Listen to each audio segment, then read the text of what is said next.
Cancer అంటే ఒక 40 ఏళ్ళు 50 ఏళ్ళ తర్వాత వస్తాయి అనుకుంటాం. 100% అండ్ 0% అనే నంబర్స్ మెడిసిన్లో ఉండవు. పెద్ద వయసులోనే క్యాన్సర్ వస్తుంది అనేది మాత్రం మిస్కన్సెప్షన్. బ్రెస్ట్ క్యాన్సర్ కేసెస్ అనేవి ఎవ్రీ ఇయర్ పెరుగుతూ వస్తున్నాయి. రొమ్ములో ఒక గడ్డ ఉంటే అది నార్మల్ కాదు. స్టార్టింగ్ పీరియడ్ లో నొప్పి లేకుండానే ఒక గడ్డ ఉంటుంది పేషెంట్స్ కి. మొత్తం రొమ్ము తీయించుకున్న పేషెంట్స్ సైకలాజికల్ గా డిప్రెస్ అవ్వడం, సోషల్ స్టిగ్మా ఫీల్ అవ్వడం. ఆంజలినా జోలీ వాళ్ళ మదర్ జెనెటిక్ టెస్టింగ్ తీసుకున్నారు. ఆమెకున్న సిండ్రోమ్ BRCA. జెనెటిక్ రిస్క్ ఉన్నది 70%, 40%. సిండ్రోమ్ బట్టి మారిపోతుంది. మీరు ఒక జెనెటిక్ టెస్ట్కి వెళ్తే నో పాథలాజికల్ వేరియంట్, అంటే మనకి జెనెటిక్ గా క్యాన్సర్ రిస్క్ టెస్ట్ చేసిన జీన్స్ ఏవి దొరకలేదు అని. మధ్యలో 3వ ఆప్షన్ ఉంటుంది, వేరియంట్ ఆఫ్ అన్నోన్ సిగ్నిఫికెన్స్ అని. కీమోథెరపీ యొక్క సైడ్ ఎఫెక్ట్స్, అది క్యాన్సర్ సెల్ ని ఇబ్బంది పెట్టినప్పుడు పక్క సెల్స్ కు కూడా. అర్బన్ సిటీస్ లో ఒక రూరల్ వర్కర్ సర్జరీ చేయించుకోవడానికి వస్తే their recovery is so smooth because they are used to heavy weight lifting. Their baseline fitness is very good. బయటపడితే మళ్ళీ ఏదో ఒకటి టెన్షన్ అని అలాంటి మైండ్ సెట్ కూడా ఉన్నారు కొంతమంది. శత్రువు ఒక 10 మందితో వచ్చి మీ మీద యుద్ధం చేసినప్పుడు మీరు గెలవడం ఈజీయా, 1,00,000 మంది సైన్యం తయారు చేసుకుని వచ్చాక గెలవడం ఈజీ. తెలియకపోవడం వల్ల ఉండే భయం తెలుసుకున్నప్పుడు ఉండే భయం కన్నా తక్కువ. 2 లక్షలకు పైగా కొత్త కేసెస్ ఆఫ్ బ్రెస్ట్ క్యాన్సర్ మన భారతదేశంలో ప్రతి సంవత్సరము డయాగ్నోజ్ అవుతున్నాయి. అండ్ ఎంత మెడికల్ అడ్వాన్స్మెంట్స్ ఉన్నా, ఎంత మంచి డయాగ్నోస్టిక్ ఫెసిలిటీస్ ఉన్నా కూడా ఎస్పెషలీ అర్బన్ సిటీస్లో లైక్ ఢిల్లీ, హైదరాబాద్, చెన్నై, బెంగళూరు, ముంబై ఇలాంటి సిటీస్లో ఎక్కువగా బ్రెస్ట్ క్యాన్సర్ కేసెస్ అనేవి కనుగొంటున్నారు. సో అసలు ఈ బ్రెస్ట్ క్యాన్సర్ అనేది ఎందుకు వస్తుంది, ఎలా వస్తుంది, బ్రెస్ట్ క్యాన్సర్ని ముందుగా ఎలా కనుక్కోవాలి, అండ్ ఈ బ్రెస్ట్ క్యాన్సర్కి ట్రీట్మెంట్స్ ఉన్నాయా లేవా, పర్మనెంట్ క్యూర్ అనేది ఉందా లేదా అనే అనేక విషయాలను తెలుసుకోవడానికి ఈరోజు పాడ్కాస్ట్లో మనతో ఉన్నారు మన గెస్ట్ అయిన డాక్టర్ ఫణీంద్ర గారు. He's working as a surgical oncologist in Apollo hospitals. Hi, welcome back to our podcast. నేను మీ doctor Vani. Welcome to our podcast doctor గారు. గుడ్ ఈవినింగ్ డాక్టర్ గారు, లైక్ ఇప్పుడు మనం అనుకున్నట్టు ఈ బ్రెస్ట్ క్యాన్సర్ కేసెస్ అనేవి ఎవ్రీ ఇయర్ పెరుగుతూ వస్తున్నాయి. And moreover younger patients కి వస్తున్నాయి. జనరల్ గా మనం క్యాన్సర్ అంటే ఒక 40 ఏళ్ళు 50 ఏళ్ళ తర్వాత వస్తాయి అనుకుంటాం. బట్ ఇప్పుడు ఏంటంటే ఈ WHO ప్రకారము, కొన్ని స్టడీస్ ప్రకారం నేను చూసినట్లయితే కొంచెం యంగర్ ఏజ్ లోనే బ్రెస్ట్ క్యాన్సర్ వచ్చేస్తుంది. అది ఎందువల్ల అంటారు? యాక్చువల్లీ స్టడీకి దాటి ఇన్ రియల్ ప్రాక్టీస్ మేము day to day younger patients చూస్తున్నాము. రీసెంట్గా ఒక 20 ఏళ్ళ పేషెంట్ని కూడా మేము డయాగ్నోస్ చేయడం, అది ఆల్రెడీ కొంచెం అడ్వాన్స్ స్టేజ్లో ఉండడం వల్ల కీమోథెరపీ చేసి సర్జరీకి ప్లాన్ చేయడం జరిగింది. So this is actually multifactorial. Cancer ఎందుకు వస్తుంది అనేది ఒక సింగిల్ రీజన్ వల్ల కాదు. ఒక వయసు తర్వాత పెద్ద వయసులోనే క్యాన్సర్ వస్తుంది అనేది మాత్రం ఒక జనరల్ పబ్లిక్ ఒపీనియన్, అది మిస్కన్సెప్షన్. 100% అండ్ 0% అనే నంబర్స్ మెడిసిన్లో ఉండవు. సో యంగర్ ఏజ్లో కూడా రాగలదు అనే ఒక అవగాహన ఇప్పుడు ప్రజలలో పెరిగింది. అడిషనల్గా the government of India and all the doctors alike on the same page, వీళ్ళందరూ ఏం చేస్తున్నారంటే they are talking about breast cancer. They are making sure the public understands కి రొమ్ములో ఒక గడ్డ ఉంటే అది నార్మల్ కాదు, చూపించుకోవాలి అని. ఈ అవేర్నెస్ అనేది పెరగడం వల్ల మనం యంగర్ ఏజ్లో డయాగ్నోస్ చేయడం పెరిగింది. Urban awareness is what I believe is driving the push towards identifying early. But that said, we are also seeing younger age లో ఎక్కువ పేషెంట్స్ అడ్వాన్స్ స్టేజ్లో వచ్చినవి కూడా వస్తున్నాయి. కొంతవరకు జెనెటిక్, అంటే మన ఫ్యామిలీలో ఎవరికైనా రొమ్ము క్యాన్సర్ రావడం ఇట్లాంటివి ఉన్న వాళ్ళకి యంగర్ ఏజ్లో వచ్చే ఛాన్సెస్ హయ్యర్ కూడా ఉంటాయి. బట్ ఫ్యామిలీ హిస్టరీ లేదు అంటే నాది జెనెటిక్ కాకపోవచ్చు అని గ్యారంటీ ఏమీ ఉండదు. ఈ పర్టికులర్ పేషెంటే ఫస్ట్ పేషెంట్ అవ్వచ్చు అది ప్రెజెంట్ చేయడానికి. ఓకే, సో ఫ్యామిలీ హిస్టరీ లేకపోయినా వాళ్ళకి వచ్చే అవకాశం ఉండొచ్చు. ఫ్యామిలీ హిస్టరీ మల్టిపుల్ క్యాన్సర్స్ ది ఉంటుంది. It's not just breast, related cancers కొన్ని ఉంటాయి based on the syndrome. Ovary ఉంటుంది, మేల్ బ్రెస్ట్ ఉంటుంది, మేల్ ప్రాస్టేట్ క్యాన్సర్ ఉంటుంది. All these are connected and they all form a single syndrome. ఫ్యామిలీలో వేరే cancers ఉన్నా కూడా alert and you should actually talk to your doctor about it. అదే మనం families లో వింటుంటాము, లైక్ మన ఇంట్లో ఎవరికి లేదు బ్రెస్ట్ క్యాన్సర్ ఎందుకు వచ్చింది అని. బట్ చూస్తే someone would have had blood cancer, someone would have had brain tumor. They are not directly connected. Okay. Breast, ovary, pancreas, prostate in male ఇవన్నీ కలిపి ఒక సిండ్రోమ్ ఉంటుంది. Colon cancer, breast cancer, Lynch syndrome లో కూడా they are connected. So కొన్ని syndromes specific connected ఉంటాయి, but ఒక patient గా మనము ఏ క్యాన్సర్ కి ఏది కనెక్టెడ్ తెలుసుకోవడం చాలా కష్టం. ఫ్యామిలీలో ఎవరికైనా ఉన్నా లేకపోయినా ఎనీ బ్రెస్ట్ లంప్, రొమ్ములో ఏ గడ్డ అయినా నార్మల్ కాదు. ఉంటే getting it evaluated is the first ideal step. So ఏదైనా లంప్ కానీ గడ్డలాగా అట్లా హార్డ్నెస్ ఇన్ బ్రెస్ట్ కనిపిస్తే మాత్రం ఇవాల్యుయేట్ చేసుకోవడం తప్పలేదు. It can be benign, cancer కాకపోయి ఉండొచ్చు, క్యాన్సర్ అయి ఉండొచ్చు. Yes, this is again a very good point మీరు రైజ్ చేసింది. రొమ్ములో ప్రతి గడ్డ క్యాన్సర్ కాదు. చాలా నాన్ క్యాన్సరస్ కాజెస్ ఉంటాయి రొమ్ములో గడ్డ రావడానికి. ఫైబ్రోయిడినోమాస్ ఉంటాయి, ఫైబ్రోయిడినోసిస్ ఉంటుంది, అబరేషన్స్ ఇన్ నార్మల్ డెవలప్మెంట్ అంటాం, అంటే బ్రెస్ట్ డెవలప్మెంట్ లోనే అబ్నార్మాలిటీస్ ఉంటాయి. ఏమైనా గాయం తగిలి ఫ్యాట్ కొంచెం గట్టిగా తయారై ట్రామాటిక్ ఫ్యాట్ నెక్రోసిస్ అంటాం. ఇట్లా మల్టిపుల్ కాజెస్ ఉంటాయి. ఇవన్నీ డైరెక్ట్ గా క్యాన్సర్ కాకపోయినా యాజ్ అ పేషెంట్ ఇంట్లో కూర్చొని మనం ఇవి డిఫరెన్షియేట్ చేయడం will not be possible. That is where the role of a breast expert comes in. As a breast expert you cannot under treat any patient. Cancer ఉండొచ్చు అనిపించిన patient కి direct గా గడ్డ తీసేసి వాళ్ళ ట్రీట్మెంట్ కోర్స్ మార్చకూడదు. On the other hand normal patients ని పట్టుకొని అందరికి క్యాన్సర్ కి చేయాల్సినంత అగ్రెసివ్ సర్జరీ చేయకూడదు. That is where we have to use our expertise to balance and tailor appropriate treatments for that particular patient.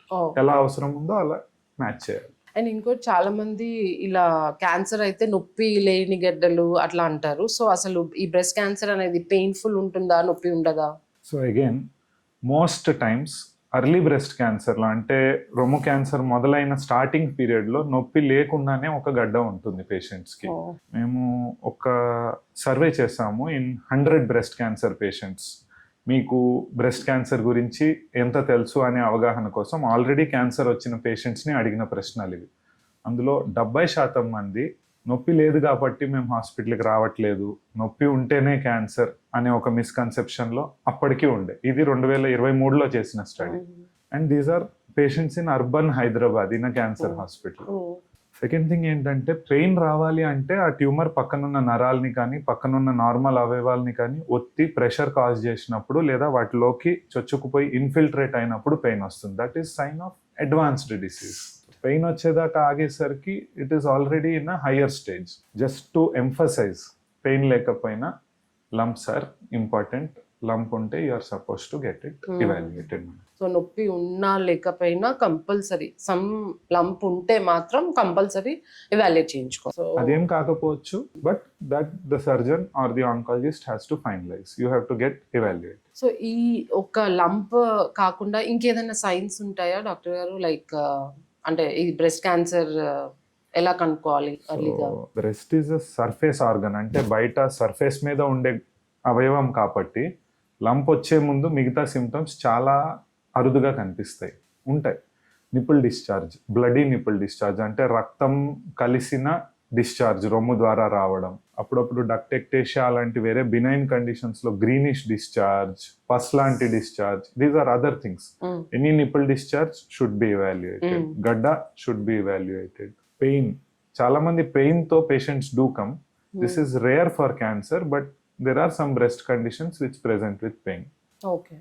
That also needs to be evaluated. And pain ki nenu cheppakkarledu, patient vaddana vastaru, because that is something it keeps bothering you. You come quickly. Tightness and pain radiating to is again, you are supposed to be very if it is a left sided pain radiating to arm. That is can be different. Multiple cardiac things, but again ఇంకోటి doctor గారు, like ఈ mammography ఇప్పుడు మీరు అన్నారు starting లో, like 20 ఏళ్ళ వాళ్ళకే 20 ఏళ్ళ పేషెంట్ ఒకళ్ళని డయాగ్నోస్ చేశారు అని. జనరల్ గా మ్యామోగ్రఫీ అనేది మనం 40 years తర్వాత చేయించుకోండి అని మనం చదువుతాము, సో రెగ్యులర్ గా చేయించుకోవాలి అని. సో మీ యాజ్ అ క్యాన్సర్ స్పెషలిస్ట్, మీ ప్రకారం ఒక ఉమెన్ మ్యామోగ్రఫీ ఎంత ఫ్రీక్వెంట్ గా చేయించుకోవాలి? గైడ్ లైన్స్ ఈ రోజుకి కూడా 40 years తర్వాతే మ్యామోగ్రఫీ రికమెండ్ చేస్తాయి. Annual screening mammogram for a normal risk patient, అంటే ఫ్యామిలీలో ఎవరికి లేదు, normal any lady in the community, ఆవిడికి ఈ గైడ్ లైన్స్ వర్తిస్తాయి.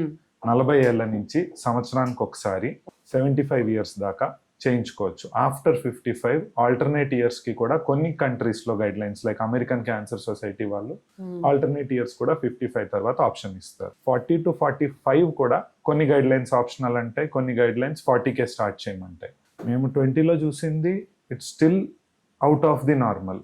We also did not expect it to be a cancer when the patient first walked into our room. And the other reason is mammography అనేది ఒక x ray. Younger పేషెంట్స్లో రొమ్ములో gland ఎక్కువ ఉంటుంది, ప్యారెంకైమా tissue ఎక్కువ ఉంటుంది. అది ఎక్స్రేలో వైట్గా కనిపిస్తుంది, ట్యూమర్ కూడా వైట్గా కనిపిస్తుంది. సో యంగర్ డెన్స్ బ్రెస్ట్లో మ్యామోగ్రఫీ వల్ల గడ్డలు పిక్ అయ్యే ఛాన్సెస్ కొంచెం తగ్గుతాయి.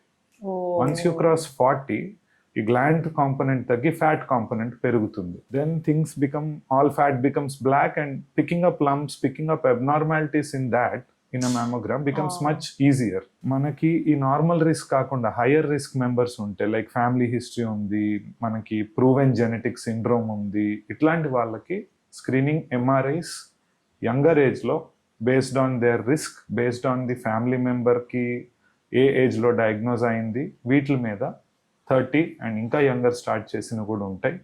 అండ్ ఇక్కడ ఎంఆర్ఐ రోల్ వస్తుంది instead of Okay. So MRI is not for all. okay, not for all. MRI is not much confirmatory. It is the problem with MRI ఏంటంటే అందరికీ MRI చేస్తే దాంట్లో చాలా ఫాల్స్ పాజిటివ్ ఫైండింగ్స్ వస్తాయి. MRI will lead to more biopsies, more unnecessary test, more patient anxiety for normal risk. Specific high risk family conditions ఉన్న వాళ్ళకి మాత్రం with recommendation of your physician, MRI will be an option. Doctor advice ప్రకారము ఎంఆర్ఐకి వెళ్ళాలా వద్దా అనేది doctor చెప్తారు. Like preferable candidate అంటారు కదా, Select high risk population. వాళ్ళని ఎంఆర్ఐకి సజెస్ట్ చేస్తారు. Yes. ఓకే. అండ్ ఇంకోటి డాక్టర్ గారు, లైక్ ఈ బ్రెస్ట్ క్యాన్సర్ ఉన్న ప్రతి పేషెంట్ కి బ్రెస్ట్ తీసేస్తారు, అది నిజమంటారా? Breast cancer ki there are two concepts, madam. Once in the olden era, Halsted అని ఒక ఆయన ఉండేవారు. He propose that it's a local disease, అక్కడే డిసీజ్ ఉంది, మనం ఎంత అగ్రెసివ్గా తీస్తే అది తిరిగి వచ్చే అవకాశాలు అంత తగ్గుతాయని. సో బ్రెస్ట్, దాని కింద ఉన్న మజిల్స్, షోల్డర్ వీక్నెస్, ఇవన్నీ వచ్చి ఇక్కడ ఒక పెద్ద రా డిఫెక్ట్ లాగా చెస్ట్ మీద ఉండేటట్టు సర్జరీస్ ఆ రోజుల్లో చేసేవారు. As we moved on, Fisher అని ఇంకొక ఆయన వచ్చారు. He said breast cancer at baseline is a systemic disease, అంటే బాడీలో వేరే వేరే చోట్ల కూడా కణాలు స్ప్రెడ్ అయి ఉండే ఛాన్సెస్ ఉంటాయి. ఆ ఒక్క చోట మనం ఎంత అగ్రెసివ్గా ఉన్నా ఫెయిల్ అయ్యే పేషెంట్ ఫెయిల్ అవుతాడు అని. ఆ తర్వాత మల్టిపుల్ స్టడీస్ ఇప్పుడు మొత్తం రొమ్ము తీయకపోయినా ఇట్ ఈస్ 100% సేఫ్ అని ప్రూవ్ చేసాయి. But in select situations some times కుదరదు. మొత్తం రొమ్ము అంతా ట్యూమర్ ఉంది, ట్యూమర్ ఇస్ మల్టీఫోకల్ అంటాం, అంటే ఒక చోట కాకుండా 3-4 చోట్ల ఉంది, అదే క్వాడ్రెంట్ లో ఉండొచ్చు, వేరే క్వాడ్రెంట్స్ లో ఉండొచ్చు, మల్టీసెంట్రిక్ అయినా. ఇట్లాంటి పేషెంట్స్ కి కాపాడడం ఫిజిబుల్ అయినా కష్టం అవ్వచ్చు. సో వాళ్ళకి ఆప్షన్ ఇస్తాం. బట్ ఈవెన్ టుడే ఒక పేషెంట్కి సేఫ్ అని చెప్పి మీరు 2 ఆప్షన్స్ మన దేశంలో ఇస్తే ఇప్పటికీ మొత్తం తీసేయండి డాక్టర్ అంటారు. ఇంటర్నేషనల్గా ఎవరు తీపించుకోరు. Everyone tries to preserve, because opposite బ్రెస్ట్ని మనం తీయలేము, బాడీలో మిగతా ఆర్గన్స్ తీయలేము. ఇప్పుడు ఫింగర్కి క్యాన్సర్ వస్తే చేయి తీస్తారా? తీయరు. చెయ్య ఇంపార్టెంట్. బ్రెస్ట్ని ఒక పేషెంట్ అట్లా ఫీల్ ఆ మూమెంట్ లో అవ్వరు భయం వల్ల. బట్ తర్వాత మొత్తం రొమ్ము తీయించుకున్న పేషెంట్ సైకలాజికల్ గా డిప్రెస్ అవ్వడం, పబ్లిక్ ఈవెంట్స్ అటెండ్ అవ్వకపోవడం, ఫ్యామిలీ ఫంక్షన్స్ మిస్ అవ్వడం, చాలా సోషల్ స్టిగ్మా ఫీల్ అవ్వడం, these are all quality of life తగ్గిపోతుంది తర్వాత. ఐ మీన్ మెంటలీ వాళ్ళు లోగా ఫీల్ అవ్వడం అదంతా. బట్ చాలా ఇంపార్టెంట్ ఏంటంటే బ్రెస్ట్ కన్జర్వేషన్ ట్రీట్మెంట్ అనేది it has 2 parts. Surgery alone is not breast conservation treatment. గడ్డ మట్టికి తీయాలి, ఆంకోప్లాస్టిక్ టెక్నిక్స్ అంటారు. రొమ్ముని వీలైనంత నార్మల్కి దగ్గరగా రీకన్స్ట్రక్ట్ చేయాలి. దీని ఆంకోప్లాస్టీ అనడంలో కూడా the same thing. First part is oncology, దానికి ఇవ్వాల్సిన డిస్టెన్స్ ఇవ్వడం నాన్ కాంప్రమైజబుల్, అది చేయాల్సిందే. మిగిలిన రొమ్ముని వీలైనంత నార్మల్కి దగ్గరగా రీఅడ్జస్ట్ చేయడం, ప్లాస్టిక్ సర్జరీ టెక్నిక్స్ వాడి ఈ 2 కంబైన్ చేయడం ఆంకోప్లాస్టీ. సర్జరీ భాగం అయిపోయాక మిగిలిన బ్రెస్ట్ కి రేడియేషన్ ఇవ్వాలి.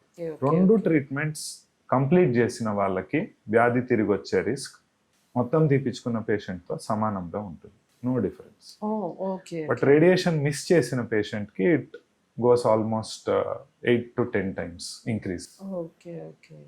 ఇప్పుడు ఈ బ్రెస్ట్ కన్జర్వేషన్ ట్రీట్మెంట్స్ అవి ఇవి రీసెంట్ గా వచ్చినాయి అంటారా? లైక్ ఇంతకు ముందు 10 years back? 20 years ago they were definitely not there. Internationally it has come in between 20 and 10. India lo kuda they have started, but adoption now is much better than adoption 10 years ago. Ante patient acceptance, రొమ్ము కాపాడితే వీలు అవుతుంది అంటే patient చూస్ చేసుకోవడం, body డిస్మార్ఫిజం అంటే చూడడానికి బాగోకపోవడం గురించి పేషెంట్కి ఒక అవగాహన రావడం మన కంట్రీలో లాస్ట్ 10 yearsలో బాగా పికప్ అయింది. ఓకే. సో ఇప్పుడు మీరు అన్నారు కదా like 2 parts. 1 part is surgery and తర్వాత ప్లాస్టిక్ సర్జరీ. సో ఆ 2 ప్రొసీజర్స్ ఒక సర్జికల్ ఆంకాలజిస్ట్ చేస్తారా or you Yes. Collaborate with the plastic surgeon?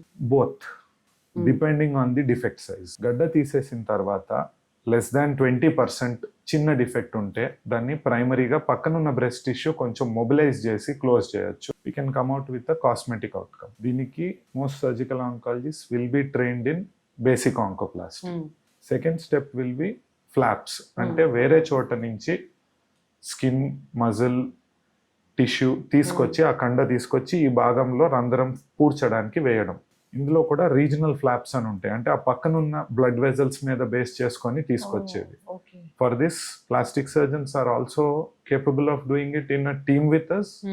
Some oncologists are specifically trained in breast flaps and they also do it. Third part, gross defects. మొత్తం breast తీసేసాం patient for any reason and the patient wants a reconstruction. So వీళ్ళకి ఏంటంటే our target is an in blouse match.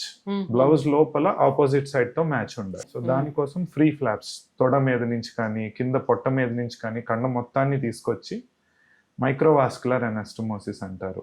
చిన్న hair కన్నా కొంచెం పెద్ద size threads వాడి millimetre size blood vessels join చేసి అక్కడ బ్రెస్ట్ షేప్ లో ఒక మౌండ్ క్రియేట్ చేస్తారు.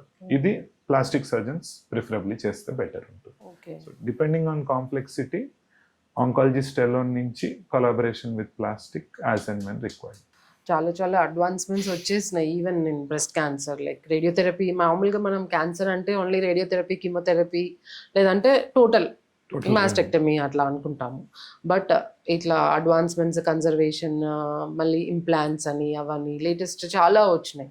సో బ్రెస్ట్ క్యాన్సర్ వచ్చిన వాళ్ళు డీలా పడిపోకుండా కరెక్ట్ డాక్టర్ దగ్గరికి వెళ్ళి కరెక్ట్ ట్రీట్మెంట్స్ తీసుకుంటే వాళ్ళకి కూడా మంచి ఫ్యూచర్, మంచి క్వాలిటీ లైఫ్ మెయింటైన్ చేసుకునే అవకాశం ఉంటుంది. Actually, breast cancer is one of the most treatable diseases in any stage. ఈ రోజు మీకు 4వ స్టేజ్లో రొమ్ము క్యాన్సర్ వచ్చిన పేషెంట్కి కూడా there are so many options available, so many lines of treatment మనం ప్రయత్నించగలం. ఇది కుదరకపోతే నెక్స్ట్, ఇది అవ్వకపోతే నెక్స్ట్, అట్లా చాలా ట్రీట్మెంట్ ఆప్షన్స్ వస్తాయి. అండ్ రొమ్ము క్యాన్సర్ అనేదాన్ని ఒక సింగిల్ ఎంటిటీ లాగే బయట మాట్లాడతాము, బట్ దాంట్లో మళ్ళీ సబ్ టైప్స్ ఉంటాయి. ఓకే. ఓకే. సో కొన్ని మంచిగా బిహేవ్ చేసే సబ్ టైప్స్ ఉంటాయి, వాళ్ళు 10-15 ఏళ్ళు బాగుంటారు with medication. Hormone positive breast cancers అంటాం. వీళ్ళని ఏంటంటే elderly age, slow growing tumours, surgery with radiation if we preserve the breast, and chemo అవసరమైతేనే ఇస్తాం, హార్మోన్ థెరపీ ఇస్తాం. Hormone is just 1 tablet per day. Take a tablet, you continue with your normal life. They have good prognosis. 10 ఏళ్ల తర్వాత కూడా bones లో తిరిగి వచ్చి మళ్ళీ కనిపించిన పేషెంట్స్ ఉంటారు. The younger cancers are HER2 positive and triple negative అంటారు. ఇవి కొంచెం అగ్రెసివ్ వేరియంట్స్. ఇవి యంగర్ పేషెంట్స్ లో వస్తాయి, but they are very chemo responsive. Treatment ఇచ్చి, అందుకే సర్జరీ డైరెక్ట్ గా అందరికీ చేయకూడదు అని మనం ఎందాక ఏదైతే మాట్లాడుకున్నామో, this was the prime example. 1.5 centimeter tumour, this small, triple negative, అవసరం లేదు వాళ్ళకి. డైరెక్ట్ సర్జరీ చేయకూడదు. ట్రిపుల్ నెగటివ్ అయితే వాళ్ళకి ఫస్ట్ కీమో ఇచ్చి గడ్డ కరిగించి తర్వాతే దానికి సర్జరీకి వెళ్ళాలి. అంతవరకే తీస్తే అయిపోతుంది. ఓకే. ఇంకోటి డాక్టర్ గారు, లైక్ మనం అప్పుడు లాంగ్ బ్యాక్ అంజలినా జోలీ వాళ్ళ మదర్ బ్రెస్ట్ క్యాన్సర్ తోని సఫర్ అయ్యారని she was very concern and తను జెనెటిక్ టెస్టింగ్ తీసుకున్నారు. సో అప్పుడు అది చాలా ఫేమస్ అయ్యి ఆ జెనెటిక్ టెస్ట్ వల్ల మనకి, so she found out that she will have breast cancer in future అని తెలిసి షీ అండర్వెంట్ ఫర్ మాస్టెక్టమీ అని విన్నాను, if I'm not wrong. So మళ్ళీ బ్రెస్ట్ ఇంప్లాంట్స్ అవన్నీ చేసుకొని ఉంటారు. సో అప్పటి నుంచి జెనెటిక్ టెస్టింగ్ అనేది చాలా ఫేమస్ అయింది. సో అది మీరు ఎంతవరకు ప్రమోట్ చేస్తారు, ఈ genetic testing for breast cancer? So again genetic testing for breast cancer అంటే మనం ఒక 100 మంది బ్రెస్ట్ క్యాన్సర్ పేషెంట్స్ని తీసుకుంటే 80 నుంచి 85 మందికి జెనెటిక్ కనెక్షన్ ఉండకపోవచ్చు. ఒక 15 మెంబర్స్కి there will be some form of family history. నా ఫ్యామిలీలో మా మదర్కి, వాళ్ళ సిస్టర్కి రొమ్ము కానీ, ఓవరీ కానీ, ఇట్లా ప్యాంక్రియాస్ కానీ ఈ క్యాన్సర్స్ వచ్చినాయి. మా ఫ్యామిలీలో మేల్ మెంబర్స్, మగవాళ్ళకి ప్రోస్టేట్ క్యాన్సర్ కానీ, మేల్ బ్రెస్ట్ క్యాన్సర్ కానీ వచ్చింది. దీస్ థింగ్స్ ఉన్న పేషెంట్స్కి ఇప్పుడు నా ఫ్యామిలీలో ఎవరికో ఉంటే నేను టెస్ట్ చేయించుకోవడం is not the ideal step forward. Cancer A patient కి డయాగ్నోజ్ అయిందో ఆ ఇండెక్స్ పేషెంట్ కి టెస్ట్ చేయడం is the best way if possible. Patient కి క్యాన్సర్ వచ్చి చనిపోయారు, ఇప్పుడు పేషెంట్ లేరు అన్నప్పుడు you can always test family members. That is the second way to go about. Risk ఉంది అని డాక్యుమెంట్ అయితే దెన్ వీ హ్యావ్ 3 ఆప్షన్స్. ఒకటి యాక్టివ్ సర్వేలెన్స్, అంటే ఏంటంటే రిస్క్ బట్టి యాన్యువల్ మ్యామోగ్రామ్ నుంచి alternative 6 monthly mammogram, 6 monthly MRI and every 3 months to 6 month clinical examinations. Self breast examination monthly అనేది ఒకప్పుడు ఉండేది, బట్ దానివల్ల there is no added benefit in detecting cancers అని స్టడీస్ వచ్చాయి. బట్ మీరు మన కంట్రీకి పర్స్పెక్టివ్ లో పెట్టుకుని సెల్ఫ్ బ్రెస్ట్ ఎగ్జామినేషన్ గురించి చెప్తారా అంటే I will definitely advocate. Despite the studies, ఒక పేషెంట్ కి రొమ్ములో గడ్డ ఒకటి ఉంటుంది, ఉంటే నార్మల్ కాదు, ఉంటే డాక్టర్ కి చూపించాలి, ఇవి తెలియడం కోసమైనా let people examine themself. There's no evidence it will benefit, but it will not harm as well, and they might someday pick up something that reaches a doctor. Active surveillance తర్వాత chemo prevention tablets తో కొంచెం risk తగ్గించుకునే అవకాశం ఉంటుంది. టెమాక్సిఫెన్, రిలాక్సిఫెన్, ఈ hormone therapy ఏవైతే medicines ఉంటాయో breast cancer treatment కి, అవే లోవర్ డోసెస్ లో కీమో ప్రివెన్షన్ కి కూడా వాడొచ్చు. రాకముందు in patients select with high risk, not for the general population. And మూడో ఆప్షన్ మన హాలీవుడ్ స్టార్ ఏంజెలినా సెలెక్ట్ చేసుకున్నది బైలేటరల్ మాస్టెక్టమీ. బ్రెస్ట్ టిష్యూ మొత్తం తీసేస్తే కూడా the risk drops by 98 to 99%. అంతేగాని 100% రాదని ఉండదు, రిస్క్ తగ్గుతుంది. ఇప్పుడు ఆమెకున్న సిండ్రోమ్ BRCA, బ్రెస్ట్ క్యాన్సర్ ది, దాంట్లో ఓవరీస్ కి కూడా రిస్క్ ఉంటుంది. సో ట్యూబ్, ఓవరీ రెండు వైపులా breasts, bilateral mastectomy with salpingo oophorectomy, ఇది రిస్క్ రెడ్యూసింగ్ సర్జరీ ఆ పర్టికులర్ సిండ్రోమ్ ఉన్న పేషెంట్స్ కి. అండ్ ఇలా రిస్క్ రెడ్యూసింగ్ చేసినప్పుడు reconstruction with implant is more feasible, more easy than cancer patient కి మాస్టెక్టమీ చేసినప్పుడు. ఎందుకంటే మనం క్యాన్సర్ పేషెంట్ కి రొమ్ము మొత్తం తీయాల్సి వచ్చినప్పుడు 7 out of 10 times వాళ్ళకి radiation, something else additional treatments అవసరం పడతాయి. లోపల ఇంప్లాంట్ ఉండగా రేడియేషన్ ప్లాన్ అయితే ఇంప్లాంట్ కాస్మెసిస్ మారుతుంది, ఇంప్లాంట్ రిలేటెడ్ కాంప్లికేషన్స్ రావచ్చు, వూండ్ కాంప్లికేషన్స్ ఎక్కువ అవ్వచ్చు. సో వాళ్ళకి మనం ఫ్లాప్స్ ప్రిఫర్ చేస్తాం. మొత్తం తీస్తే రీకన్స్ట్రక్షన్ కావాలనుకుంటే flop it will be better. ఇలా రిస్క్ రెడ్యూసింగ్ చేసినప్పుడు లేదా ఖచ్చితంగా రేడియేషన్ అవసరం ఉండదు అనే వాళ్ళకి ఇంప్లాంట్స్ ప్రిఫర్ చేయవచ్చు. So again we'll have multiple weapons sort of to choose to give the best for each patient. అదే జెనెటిక్ టెస్టింగ్ లో బయటపడిన వాళ్ళకి డిఫరెంట్ వాళ్ళ risk appetite and comfort basically. నేను వెయిట్ చేయగలను, నాకు రాకపోవచ్చు, బికాజ్ 100% వస్తుందని లేదు. మీకు జెనెటిక్ రిస్క్ ఉన్నది 60%, 70%, 40% సిండ్రోమ్ బట్టి మారిపోతాయి. గ్యారంటీగా వస్తుంది అని హ్యూమన్ అయితే ఎవరు చెప్పలేదు. కరెక్ట్, రాదు అనుకున్న వాళ్ళకి వస్తుంది. Like whoever doesn't have family exposure and also suddenly they're turning up with different types of cancers. So discussion with your patient, telling them about genetic testing, and testing కూడా direct గా చేయము, మనం genetic counselling అనేది ఒకటి చేస్తాం. మీరు ఒక genetic టెస్ట్కి వెళ్తే మీకు 3 రిజల్ట్స్ రావచ్చు. ఒకటి నో పాథలాజికల్ వేరియంట్, అంటే మనకి జెనెటిక్ గా క్యాన్సర్ రిస్క్ టెస్ట్ చేసిన జీన్స్ ఏవి దొరకలేదు అని. రెండోది డెఫినెట్లీ ఎస్ పాథలాజికల్ వేరియంట్, అంటే మీకు జెనెటిక్ రిస్క్ ఉంది. ఈ రెండిట్లో ఏదో వచ్చినా క్లియర్ కట్ ఉంటుంది. మధ్యలో 3వ ఆప్షన్ ఉంటుంది, వేరియంట్ ఆఫ్ అన్నోన్ సిగ్నిఫికెన్స్ అని, అంటే దీనివల్ల క్యాన్సర్ రిస్క్ ఉందా లేదా ఈ తారీఖున ఆ స్పెషలిస్ట్ కి కూడా తెలియదు, ఆ ల్యాబ్ కి కూడా తెలియదు. బట్ మనం ఇప్పుడు ఏంటి, patient will be under an anxiety, patient నాకు ఉందో లేదో తెలియదని వరీ అవుతారు. And every 6 months as a doctor మేము, as a patient with VUS వాళ్ళు ల్యాబ్ తో రిపీటెడ్ గా టచ్ లో ఉండాలి. అంటే ఇప్పుడు ఈ variant of unknown significance classify అయిందా, అటు కానీ ఇటు కానీ వెళ్ళిపోయిందా, ఇంత ఎమోషనల్ అండ్ సైకలాజికల్ ట్రామా ఉండొచ్చు అనే విషయం చెప్పి మొత్తం డీటెయిల్ మాట్లాడుకున్నాకే జెనెటిక్ టెస్టింగ్ కి వెళ్ళాలి. అది నౌ విత్ మల్టిపుల్ ల్యాబ్స్ 10,000కి జెనెటిక్ టెస్టింగ్ అవుతుంది. So people are left and right getting it done. And without doctor prescription, ఇంతకు ముందు doctor use to advise for certain patients, very rare గా PET scan genetic report పట్టుకుని room లోకి వచ్చే patients చూస్తున్నాము. And that's not how it should be. What is required only has to be done. Mammogram కన్నా ముందు PET తో వస్తారు breast cancer patients, which is absolutely not correct. But we're here to change it one step at a time. Yeah అదే మనకి awareness ఉంది కదా అని అన్ని చేంజ్ చేసుకుంటూ వెళ్ళిపోతే like there is a particular speciality doctors ఉన్నారు and they will help you to choose what is right and what is wrong అంతే The problem is partial awareness. correct.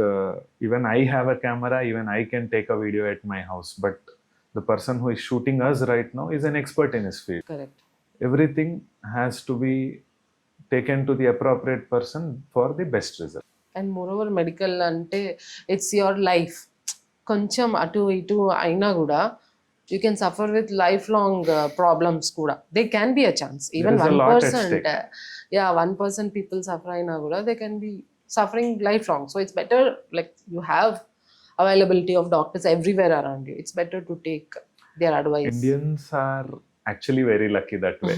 Yeah yeah అవును ఇందాక మనం ఆఫ్లైన్ అనుకున్నట్టు western కంట్రీస్లో it's very tough to get doctors appointment minimum 6 months 3 months. మీరు ఇప్పుడు ఇండియాలో walk-in వస్తే ఒకే రోజు మీకు ఆంకాలజిస్ట్ కలుస్తాడు, మ్యామోగ్రామ్ అవుతుంది, రేడియాలజిస్ట్ అవసరమైతే బయాప్సీ చేస్తారు, అన్ని సాయంత్రంలో చేర్చుకుని ఇంటికి వెళ్తే మూడో రోజు రిపోర్ట్స్తో you can again sit in front of your oncologist. Correct and this happens only in our country or we are very uniquely placed correct that way. And moreover US ఈ వెస్టర్నైజ్ కంట్రీస్లో అయితే యూ కాన్ ఈవెన్ ఫీవర్కి కూడా you can leave side cancer and all these things unless and అంటే emergency తప్ప మిగతా అన్నిటికీ takes minimum 6 months.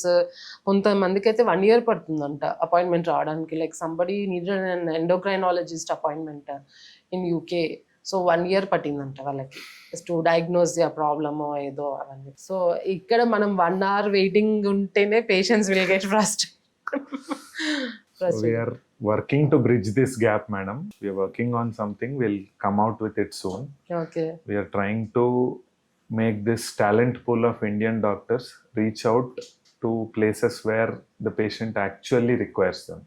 2 tier, 3 tier towns, villages lo specialist at online availability versus out of India long waiting ఉన్న వాళ్ళకు కూడా we will definitely try to come out with our site and help them out. I think ఇక్కడ మన ఇండియాలో ఉన్న number of doctors తీసుకుంటే this will be a good thing. They just need to give like half an hour of their day. Each doctor ఒక్క half an hour availability పెట్టుకున్నా they can reach out and help millions of people. Yeah yeah yeah especially sub-Saharan African countries ఇట్లాంటి ప్లేసెస్లో అయితే 1-2 specialist మొత్తం దేశానికి ఉంటారు.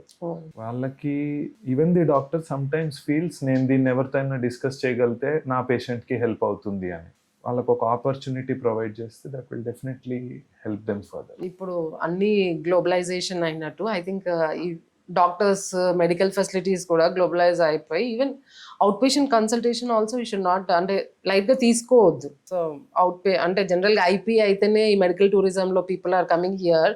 But OP outpatient అంటే simple ప్రాబ్లమ్స్కి కూడా ఆ డాక్టర్ అవైలబిలిటీ ఇమీడియట్గా డాక్టర్తో మాట్లాడాలి అని ఉంటుంది కదా ఒక్కొక్కసారి కొంతమందికి. మనం యాక్చువల్గా ఒక పర్సన్ని ఫస్ట్ 5 minutesలోనే ఒక ఇంప్రెషన్ ఫామ్ చేసుకుంటాం.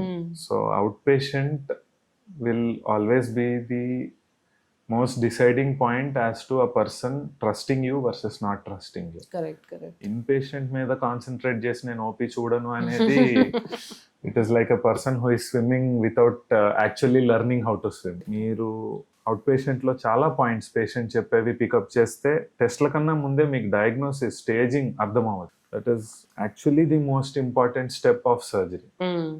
థియేటర్కి వెళ్ళే ముందే పేషెంట్తో మాట్లాడడం, అక్కడే మనకి మోస్ట్ థింగ్స్ తెలుస్తాయి. అండ్ మోరోవర్ అసలు సర్జరీ అవసరమా లేదా అని కూడా తెలుస్తుంది. సర్జరీ అవసరం లేని వాళ్ళకి కూడా సర్జరీ వరకు వెళ్తున్నారు చాలా మంది. అండ్ ఇంకా అక్కడ ఫారెన్ నుంచి ఇక్కడ వచ్చి వాళ్ళు చేయించుకున్నా అంటే it's lot of waste of time and money and all. So I think అట్లాంటి ప్లాట్ఫామ్స్ అనేవి మన దగ్గర వస్తే we can help lot of people. ఇంకోటి డాక్టర్ గారు లైక్ బ్రెస్ట్ క్యాన్సర్ వచ్చాక మళ్ళీ మళ్ళీ వచ్చే అవకాశం ఉంటుందా, లేదంటే ఒకసారి మీరు బాగా ఇప్పుడు మీరు అన్నట్టు ఇన్ని ట్రీట్మెంట్ మెథడ్స్ చెప్పారు కదా, కంప్లీట్గా ట్రీట్ అయిపోతుందా లేదంటే మళ్ళీ మళ్ళీ వస్తుందా? ఇలా మనం మాట్లాడుకున్నట్టు రొమ్ము క్యాన్సర్ సబ్ టైప్స్ బట్టి కొన్ని బెటర్ వేరియంట్స్ ఉంటాయి, కొన్ని వర్స్ వేరియంట్స్ ఉంటాయి. ఏ వేరియంట్లో కూడా 100% తిరిగి రాని ఆప్షన్ అయితే లేదు.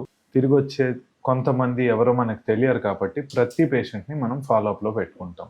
ఇన్ ఆంకాలజీ మోటా బ్రాడ్గా 5 years దాటితే మళ్ళీ తిరిగి రాదు అనుకుంటాం. హార్మోన్ పాజిటివ్ బ్రెస్ట్ క్యాన్సర్ 10 తర్వాత కూడా తిరిగి వచ్చిన పేషెంట్స్ ఉంటారు.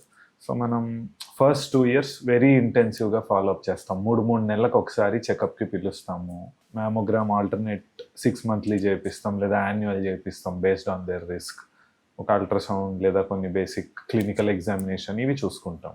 Apart from that, once the 5 years have crossed, annually we still try to stay in touch with the patient because తిరిగి వస్తే అది ట్రీట్ చేసే పాయింట్లో దాన్ని ఐడెంటిఫై చేయాలి. That is our entire target. Okay. So రికర్ అయిన పేషెంట్ని టైంకి పట్టుకొని వైద్యం చేయాలి. ఓకే. సో రికరెన్స్ మళ్ళీ వచ్చే అవకాశం ఉంటుంది. 5 years అయినా 10 years అయినా కొంచెం అప్పుడప్పుడు కొద్దిగా డిఫరెంట్ పెయిన్ కానీ ఏమైనా చేంజ్ ఉన్నా ఏం లేకపోయినా కూడా వన్స్ ఇన్ 5 years మీరు అన్నట్టు ఫస్ట్ 2-3 years రెగ్యులర్ చెకప్స్, తర్వాత పెంచుకుంటూ ఇయర్లీ వన్స్ 5 దాటాక కూడా yearly once compulsory cancer specialist దగ్గరికి వెళ్ళి చెక్ చేయించుకోవాలి. మీకు ఫిజిబిలిటీ యాక్సెసిబిలిటీ లేకపోతే డిస్కస్ చేసి మ్యామోగ్రఫీ చేయించుకుని వాళ్ళకి పంపడం అవి కూడా ఆప్షన్స్ ఉంటాయి. లైక్ ప్రతిసారి మరీ దూరం నుంచి ట్రావెల్ చేయాలంటే బట్ అవగాహనలో ఉంచుకొని మనం ఒక చెకప్ చేయించుకోవాలి. Surgeon, breast surgeon, oncologist, radiologist with good mammogram, ఇన్ని ఆప్షన్స్ ఉన్నాయి. మీ ఊర్లో ఎవరు ఉంటే అక్కడికి వెళ్ళదు, బట్ నెగ్లెక్ట్ చేయొద్దు. అండ్ డాక్టర్ గారు ఇందాక మీరు అన్నారు మెన్స్ బ్రెస్ట్ క్యాన్సర్ అని. సో మెన్కి కూడా బ్రెస్ట్ క్యాన్సర్ వచ్చే అవకాశం ఉంటుందా? బ్రెస్ట్ క్యాన్సర్ వచ్చిన పేషెంట్ కూడా ఆ మూమెంట్లో నాకు ఎలా వచ్చింది అని రియలైజ్ అవ్వరు. తెలియాల్సింది ఏంటంటే male breast cancer is a valid entity. అది వస్తుంది. మగవాళ్ళకు కూడా రొమ్ము అనేది డెవలప్ అవ్వదు. బట్ పుట్టినప్పుడు బేబీస్కి కూడా అందరికి నిప్పులు ఉన్నట్టే మేల్ పేషెంట్స్కి కూడా that breast basic residual gland అనేది ఉంటుంది. It will not function because function అవ్వడానికి ఈస్ట్రోజన్, మీ ఫిమేల్ హార్మోన్స్ స్టిమ్యులేషన్, ప్రొలాక్టిన్ ఇవన్నీ అవసరం. కాబట్టి ఇవేం లేనప్పుడు బ్రెస్ట్ డెవలప్ అవ్వదు, ఫంక్షన్ అవ్వదు. బట్ దాని ట్యూమర్ పొటెన్షియల్ ఉంటుంది. జెనెటిక్ సిండ్రోమ్స్, BRCA2 ఇలాంటి వాటిలో మేల్ బ్రెస్ట్ క్యాన్సర్ స్పెసిఫిక్గా ఉంటుంది. అండ్ మేల్ పేషెంట్స్లో బికాస్ బ్రెస్ట్ చిన్నది కాబట్టి అదే 2 centimeter లంప్ వెనకాల మజిల్కి కానీ ముందు స్కిన్కి కానీ ఫాస్ట్గా రీచ్ అవుతుంది. సో ఒక ఫిమేల్లో 2 centimeter, మేల్లో 2 centimeter తీసుకుంటే ఆ మేల్ 2 centimeter అడ్వాన్స్డ్ స్టేజ్లో ఉండొచ్చు. స్టేజ్ సైజ్ ఒక్కటే కాకుండా అడ్జసెంట్ ఆర్గన్స్, స్కిన్ ఇన్వాల్వ్మెంట్, కింద మజిల్ ఇన్వాల్వ్మెంట్ బట్టి స్టేజ్ మారుతుంది. అట్లా చెస్ట్ వాల్ మీదకి వెళ్ళింది, స్కిన్ మీదకి వెళ్ళింది, they become advanced. But percentage is very low, తక్కువ మంది. Very low. మేల్ కి స్క్రీన్ చేస్తే నంబర్ నీడెడ్ టు స్క్రీన్ అని ఒక కాన్సెప్ట్ ఉంటుంది. మీరు ఎంత మందికి స్క్రీన్ చేస్తే ఒక పేషెంట్ వస్తారు, ఎంత మందికి స్క్రీన్ చేస్తే ఒక లైఫ్ సేవ్ చేయగలరు. ఈ రెండిట్లో మేల్ కి screening is not viable. Female కి, ఒక లేడీకి స్క్రీనింగ్ చేయడం వల్ల you can save lives. The money spent on screening actually is money saved వాళ్ళకి క్యాన్సర్ వచ్చాక క్యాన్సర్ ట్రీట్మెంట్ ఇవ్వడంలో. అందుకే western world screening national guideline లో గవర్నమెంట్ ఫ్రీగా చేపిస్తుంది. But for a population like India with our health budget and resources, it is not feasible. So we are doing the next best thing. Manam patient ni educate chestam. Screening mammogram oka 2000 undachchu. Many people spend it for a movie. So they are just needing the education, the awareness that 40 tarvata సంవత్సరానికి ఒకసారి ఇది కూడా చేయించుకోవాలి. ఇట్లాంటి చిన్న informations తెలిస్తే చాలు. Screening వల్ల ఏంటి అడ్వాంటేజ్ అంటే ఒక్క క్యాన్సర్ సెల్ 10⁹9 cells గా మారినప్పుడు ఒక 1 centimeter మాస్ తయారవుతుంది. ఇప్పటిదాకా ఏం తెలియదు. 10⁹9 cells 1009 అన్ని సెల్స్ వచ్చాక 1 centimeter అవుతుంది. పేషెంట్ ఒక 4-5 centimeters లంప్తో వచ్చేసరికి ఇన్ని డివిజన్స్ అయిపోయి ఉంటాయి. స్క్రీనింగ్ సిమ్టమ్ వచ్చే ముందు గడ్డని పట్టుకుంటుంది. బ్రెస్ట్ కి చేసేది మ్యామోగ్రఫీ. అంటే నేను కొంతమంది విమెన్ సర్కిల్స్లో విన్నాను, అంటే ఎడ్యుకేటెడ్ విమెన్ అట్లా ఏంటంటే చేయించుకుంటే లేనిపోనివి బయటపడతాయి అని కామన్గా అనుకుంటారు. మిడిల్ ఏజ్ విమెన్ ఎందుకు అవసరమా, మళ్ళీ ఏదో ఒకటి టెన్షన్ అని అవేర్నెస్ లేక కాదు, తెలుసు అందరికీ. లైక్ సర్వైకల్ క్యాన్సర్ వ్యాక్సిన్ వేయించుకోవాలి, ఇది చేయించుకోవాలి, అన్ని చేయించుకోవాలని. బట్ ఎందుకు మళ్ళీ బయటపడితే మళ్ళీ ఏదో ఒకటి టెన్షన్ అని అలాంటి మైండ్ సెట్ కూడా ఉన్నారు కొంతమంది. సో అలాంటి వాళ్ళకి మీరు ఇచ్చే advice as a cancer specialist? మీరు ఒక యుద్ధాన్ని పోరాడబోతున్నారు అనుకుంటే శత్రువుని తెలుసుకోవడం మొదటి అడుగు. శత్రువు ఒక 10 మందితో వచ్చి మీ మీద యుద్ధం చేసినప్పుడు మీరు గెలవడం ఈజీయా, 1,00,000 మంది సైన్యం తయారు చేసుకుని వచ్చాక గెలవడం ఈజీనా? స్క్రీనింగ్ చేసినప్పుడు వాడు 10 మందిని చేర్చుకుంటున్నప్పుడే మీకు దొరికినట్టు. ఆ టైంలో మీకు సింగిల్ మొడాలిటీ ట్రీట్మెంట్ కూడా అప్పుడప్పుడు సరిపోవచ్చు. అంటే ఒక్క ఆపరేషన్తో కూడా లేదా ఒక్క సింగిల్ ట్రీట్మెంట్తో నయమయ్యే అవకాశాలు ఉంటాయి. ఒకసారి ఎక్కువ మంది వచ్చాక ఒక ఆయుధం సరిపోదు, మన దగ్గర ఉన్న అన్ని వాడాలి, అన్నిట్లో సైడ్ ఎఫెక్ట్స్ ఉంటాయి. Early cancer is having excellent outcomes in overall survival. అంటే వైద్యం అయ్యాక మనం ఎన్ని రోజులు మళ్ళీ వ్యాధి తిరిగి రాకుండా ఆరోగ్యంగా బ్రతుకుంటాం, ఎన్ని రోజులు ఓవరాల్గా బ్రతుకుంటాం, అది స్టేజ్ బట్టి డిసైడ్ అవుతుంది. అండ్ ఎర్లీగా పట్టుకున్న పేషెంట్కి లేట్గా పట్టుకున్న పేషెంట్కి చాలా డిఫరెన్స్ ఉంది, ఎస్పెషల్లీ ఇన్ బ్రెస్ట్. సఫరింగ్ కూడా ఎక్కువ ఉంటుంది, ట్రీట్మెంట్స్ తక్కువ, సఫరింగ్ తక్కువ, సర్వైవల్ ఎక్కువ. స్క్రీనింగ్ చేయడం వల్ల అన్ని బెనిఫిట్స్ ఉన్నాయి. అండ్ తెలియకపోవడం వల్ల ఉండే భయం తెలుసుకున్నప్పుడు ఉండే భయం కన్నా తక్కువ. ఒక్కసారి తెలిసాక ఫస్ట్ డే, సెకండ్ డే, వారానికి ప్రతి పేషెంట్ ఒక ప్లాన్తో రెడీగా ఉంటారు. కరెక్ట్. ఇప్పుడున్న అడ్వాన్స్మెంట్స్ మనకి early diagnosis is better. Even the mindset, you are aware. చాలా మంది పేషెంట్ తో పాటు ముందు ఒక అటెండర్ వస్తారు రూమ్ లోకి. డాక్టర్ గారు పేషెంట్ కి మేమేం చెప్పలేదండి అంటారు. అరే మనం ఒక ట్రీట్మెంట్ ఇస్తే జుట్టు రాలిపోతుంది, నెక్స్ట్ డే మనం ఇంకో ట్రీట్మెంట్ కట్ చేస్తాము, ఒక 4 పైపులు పెడతాం, కొంచెం పెయిన్ ఉంటుంది, ఇదంతా ఎందుకు చేయించుకుంటున్నాం, నాకు why am I going through all this తెలియకుండా నేను ఎలా కోఆపరేట్ చేస్తాను, నాకు ఆ విషయమే ఐడియా లేకపోతే నేను ఒక క్యాన్సర్తో పోరాడుతున్నాను అని will I expect the patient to support me. తెలిస్తే ఫస్ట్ డేనే, తర్వాత నుంచి మనం ప్రిపేర్డ్ ఉంటాం. ఆల్ మనం లైఫ్లో చాలా చూసి ముందుకు వచ్చాం ఈ పాయింట్కి, మనకి కష్టాలు కొత్తవి కావు. ఒక్కసారి తెలుసుకుంటే మనం ఈజీగా ఫేస్ చేస్తాం. ఫస్ట్ డే ఇబ్బందిగా ఉన్నా will be better prepared to treat and face what ever the doctor and the disease throws at us. చెప్పిన అనాలజీ బాగుంది, లైక్ భగవద్గీతలో శ్రీకృష్ణుడు అర్జునుడికి చెప్పినట్టు. అండ్ ఇంకోటి మీరు అన్నారు కదా 1 మెథడ్ ఆఫ్ ట్రీట్మెంట్, నేను అదే అడుగుదాం అనుకున్నా. లైక్ ప్రతి పేషెంట్కి 4 లైక్ రేడియోథెరపీ, కీమోథెరపీ, సర్జరీ, ఇవన్నీ హార్మోనల్ ట్రీట్మెంట్ అన్నీ అవసరమా? లైక్ ఒక్కొక్కళ్ళకి దాంతో, ఒకళ్ళకి ఓన్లీ రేడియోథెరపీ, ఒకళ్ళకి ఓన్లీ కీమో, అలా సరిపోతుంది అంటారా? మోస్ట్ పేషెంట్స్ బ్రెస్ట్ వరకు సింగిల్ మొడాలిటీ చాలా తక్కువ. ఒక ట్రిపుల్ నెగటివ్ బ్రెస్ట్ క్యాన్సర్ అని ఒక వేరియంట్ ఉంటుంది. అందులో మీకు <5 millimeters ట్యూమర్, అంటే లిటరలీ స్క్రీనింగ్లో దొరికిన ట్రిపుల్ నెగటివ్ 5 millimeters కన్నా చిన్నది. ఈ పేషెంట్కి సింగిల్ మొడాలిటీ సరిపోతుంది. ఓకే. అది కూడా సర్జరీ తర్వాత ఫైనల్ రిపోర్ట్లో అన్ని మ్యాచ్ అయిన కొందరికి. Apart from that, at least surgery plus tablets is the next least possible option hormone positive elderly patients లో. బట్ సర్జరీ ప్లస్ టాబ్లెట్స్ లో మొత్తం రొమ్ము తీసేస్తాం, so radiation goes out there. Elderly patient radiation తట్టుకోలేరు, తక్కువ స్టెప్స్ లో ట్రీట్మెంట్ చేయాలి అనుకునే వాళ్ళకి. సో కీమోథెరపీ అనేది చాలా మంది భయపడుతున్నారు కదా డాక్టర్ గారు. సో ఈ కీమోథెరపీ యొక్క సైడ్ ఎఫెక్ట్స్ తగ్గించడానికి ఏమన్నా కొత్త మెడిసిన్స్ అట్లా ఏమైనా వచ్చినాయా? వెరీ సింపుల్ మేడం, ఎఫెక్ట్ ఉంటే సైడ్ ఎఫెక్ట్ ఉంటుంది. ఏ సైడ్ ఎఫెక్ట్ లేని ట్రీట్మెంట్స్ యూజువల్లీ లైక్ హోమియోపతి, ఆయుర్వేదం అటువైపు వెళ్ళిపోతారు చూసారా, సైడ్ ఎఫెక్ట్స్ ఉండవు అని. బట్ ఎఫెక్ట్ కూడా అంతే ఉంటుంది. ఏదైనా డ్రగ్ పని చేయాలి అంటే అది క్యాన్సర్ సెల్ ని ఇబ్బంది పెట్టినప్పుడు పక్క సెల్స్ కు కూడా మినిమం సైడ్ ఎఫెక్ట్స్ వస్తాయి. Now we have further advanced medication. ఇప్పుడు నాషియా, వామిటింగ్ కి ఒకప్పుడు ఒక మెడిసిన్ ఉండేది, నౌ దేర్ ఆర్ 5-6 టైప్స్ ఉన్నాయి. అవసరాన్ని బట్టి పెంచుకుంటూ పోతారు. హెయిర్ ఫాల్ రాకుండా స్కాల్ప్ కూలింగ్ అని చెప్పేసి ఒక డివైస్ ఉంటుంది. స్కాల్ప్ చల్లగా ఉంటే స్కాల్ప్ కి బ్లడ్ తక్కువ వెళ్తుంది, సో కీమో తక్కువ వెళ్తుంది, సో జుట్టు రాలకపోవచ్చు. ఆప్షన్స్ ఉన్నాయి. But chemotherapy, surgery and radiation వేరే వేరేలా పనిచేస్తాయి. Surgery, radiation local treatments, loco regional, అంటే గడ్డ ఉన్న చోట అది డ్రైన్ చేసుకునే కొవ్వుగడ్డలు, లింఫ్ నోడ్స్ ఉన్న చోట ఆ ప్రాంతాన్ని మాత్రమే ట్రీట్ చేస్తాయి. మనం మాట్లాడుకున్నట్టు బ్రెస్ట్ అనేది సిస్టమిక్ డిసీజ్ అని ఒక కొత్త కాన్సెప్ట్ చెప్పారన్న.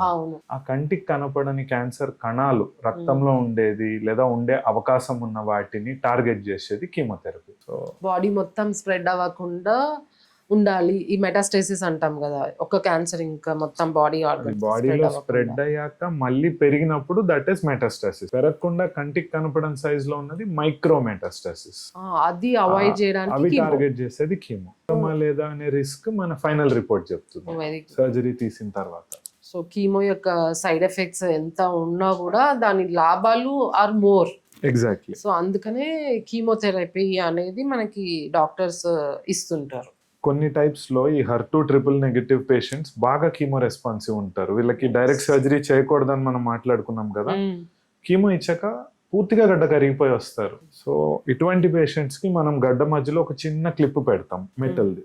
ఈ క్లిప్ మనకి ఏం చేస్తుందంటే ముందు గడ్డ ఎక్కడ ఉన్నిందో చూపిస్తుంది. క్లిప్ లేకుండా మొత్తం గడ్డ కరిగిపోతే అది ముందు ఎక్కడుందో వెళ్ళి తీయడానికి మనకి వీలవ్వదు. అప్పుడు ఆప్షన్ లేక మొత్తం బ్రెస్ట్ తీయాల్సి వస్తుంది. సో గుడ్ రెస్పాన్సివ్ ట్యూమర్స్ ఉన్న పేషెంట్స్ కి కీమోకి వెళ్ళేటప్పుడు ఒక క్లిప్ పెట్టించుకుని రండి అని క్లిప్ పంపిస్తాం. అది మనకి మార్కర్ గా పనిచేస్తుంది. మొత్తం డిసీజ్ రిజాల్వ్ అయిపోయిందా, అక్కడ కణాలు ఉన్నాయా అనేది as on date A scan చెప్పలేదు. పెట్ కూడా 8 millimeters కి కింద it is not accurate. For bigger disease, any scan will help. For smaller and smaller disease, you have to remove that area. దాన్ని ల్యాబ్లో తీసుకెళ్ళి మైక్రోస్కోప్లో చూసుకోవాలి.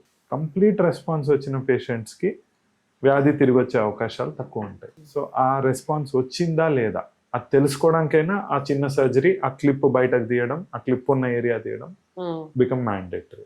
అండ్ ఇంకోటి డాక్టర్ గారు, లైక్ ఇది అవుట్ ఆఫ్ క్యూరియాసిటీ అడుగుతున్నాం. మనం 10-15 years బ్యాక్ సోనాలి బింద్రేకి కూడా బ్రెస్ట్ క్యాన్సర్ వచ్చింది కదా. సో తను యుఎస్ వెళ్ళి ట్రీట్మెంట్ చేయించుకున్నారు. ఎందుకంటారు మన ఇండియాలో అంత ట్రీట్మెంట్ ఫెసిలిటీస్ లేకనా? As on date everything that is written in US guideline, the technology is available in India, both in public and private sectors. I am not just talking private alone. Government public sector లో కూడా select institutes, central institutes, మన NIMS, most places. ఇప్పుడు proton లాంటి కొన్ని radiation machines India మొత్తానికి few ఉన్నాయి. అంతకన్నా దాని రిక్వైర్మెంట్ కూడా లేదు. వెరీ ఫ్యూ పేషెంట్స్ తో స్పెసిఫిక్ ఇండికేషన్స్ తో అవి సరిపోతాయి. But most of the things written in western guidelines are available in India at a price that is 1/10 of their western counterparts. అక్కడ కన్నా 10 రెట్ల తక్కువలో ఇండియాలో అవైలబుల్ ఉన్నాయి. కొందరికి యుఎస్ వెళ్ళే అవకాశం ఉంది, ఆసక్తి ఉంది, చేయించుకోవడానికి ఉద్దేశం ఉంది. They are free to go. But ఇండియాలో చేయించుకుంటే నేనేదో మిస్ అవుతున్నా, నాకేదో తక్కువ వస్తుంది అని అయితే ఆ ఆప్షన్ ఇప్పుడు లేదు. సో యుఎస్లో ఏవైతే మెడికల్ ఫెసిలిటీస్, అడ్వాన్స్ టెక్నాలజీస్ ఉన్నాయో సేమ్ అలాంటివే మనం ఇండియాలో, భారతదేశంలో ప్రైవేట్ హాస్పిటల్స్, ఈవెన్ కొన్ని గవర్నమెంట్ హాస్పిటల్స్లో కూడా మనకు అవైలబుల్గా ఉన్నాయి. సో హ్యాపీగా అందరూ ఇక్కడే ట్రీట్మెంట్ చేసుకోవాలి. ఏదో యుఎస్ వెళ్తే నయం అయిపోతుంది అట్లాంటి అపోహ అయితే ఏం లేదు. ఒక 30 సంవత్సరాల క్రితం ఉండేది, కొన్ని ఉండేవి. But day by day even the government and most private sectors have pushed the boundaries beyond.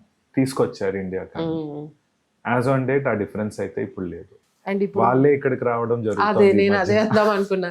ఇప్పుడు యుఎస్ మెడికల్ టూరిజం తోని యుఎస్ నుంచి, యూకే చాలా మంది అన్ని డిఫరెంట్ దేశాల నుంచి మన దగ్గరకు వచ్చి చేయించుకుంటున్నారు. కరెక్ట్. బికాస్ ఇక్కడ ఉన్న response speed, it's luxury that మనకి తెలియట్లేదు. మనం అనుభవిస్తున్నాం కాబట్టి మనకు అర్థం కావట్లేదు. అమ్మ రోజు అన్నం పెడితే తెలియనట్టు సాయంత్రం 7 అయినా డాక్టర్ కూర్చుంటాడు.